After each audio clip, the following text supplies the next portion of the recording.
ang nag-deliver papunta sa bahay nila Pangulong Bongbong Marcos at Speaker Martin Romualdez mag-insert o magpasok ng 100 billion worth of projects sa BICAM.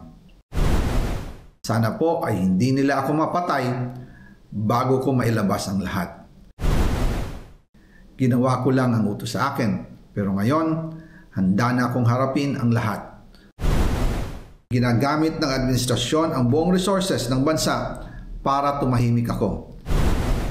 That he will shoot me if I will talk.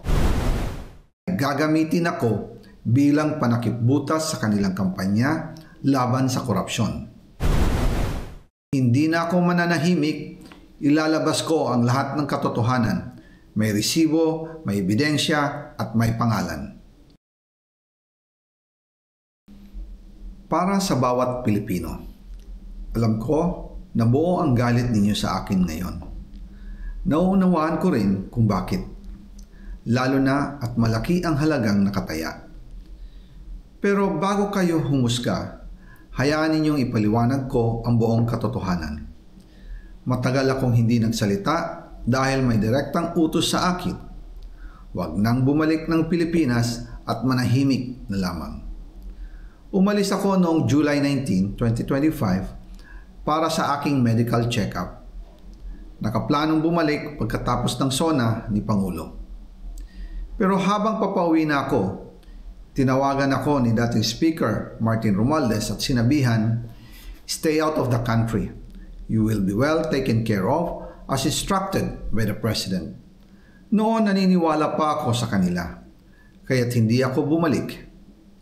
Tumikom ang aking bibig, sumunod ako, pero ang hindi ko alam, ang ibig pala nilang sabihin sa aalagaan ka namin ay gagamitin ako bilang panakipbutas sa kanilang kampanya laban sa korupsyon.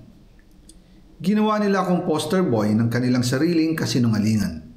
Ngayon, hindi na ako mananahimik, ilalabas ko ang lahat ng katotohanan. May resibo, may ebidensya, at may pangalan.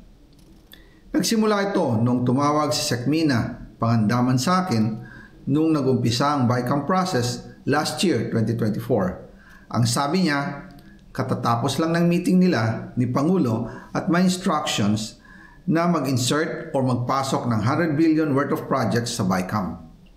At sinabi pa ni Sekmina, you can confirm with Yusek Adrian Bersamin dahil magkasama sila sa meeting ni Pangulong BBM noong araw na yon. Tinawagan ko po agad si Yusek Adrian Bersamin at tinanong ko kung may instruction nga ba ang Pangulo na magpasok ng 100 billion during their meeting. Ang sabi niya ay totoo nga po. Right after our conversation, tinawagan ko po si dating Speaker Martin Romualdez at nireport ko ang instructions ng Presidente to insert the 100 billion projects. At sinabi niya sa akin, what the President wants, he gets. After ng ilang araw, nag-set po ng meeting si Sekmina Pangandaman at Yusek Adrian Bersamin sa amin ni dating Speaker Martin Romualdez sa Aguado Building in front of Gate 4 ng Malacanang at nandoon din po si Yusek Jojo Cadiz. During the meeting, binigay po ni Yusek Adrian Bersamin ang listahan na worth 100 billion. Tinanong ko po si Yusek Adrian kung saan galing ang listahan. Ang sagot niya, galing kay PBBM mismo at binigay niya ito mula sa brown leather bag. Nung sinabi po ni Yusek Adrian Bersamin yung brown leather bag, naalala ko noong nasa Singapore kami right after the elections of May 2022 sa Hilton Hotel, kami ni dating Speaker Martin and PBBM habang pauwi at pabalik ng Pilipinas, hinabol ng PSG ang brown leather bag at ang sabi ni PBBM, maiwan na lahat, wag lang ang brown leather bag.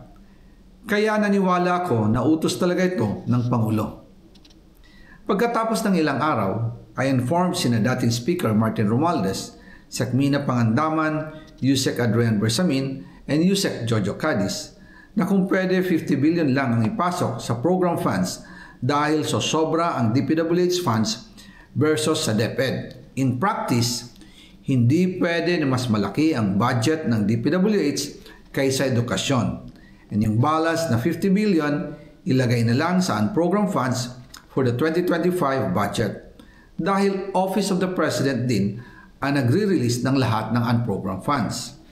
Pagkatapos ng isang araw, tinawagan ako ni Sec Mina at sinabi ang mensahe ng Pangulo. Ipasok ninyo yan dahil pinangako na sa akin ni Speaker Martin yan at hindi na pwedeng baguhin. Kumbaga, ang utos ng hari hindi pwedeng mabali. Again, I informed the Speaker and asked clearance about the instructions ng Pangulo.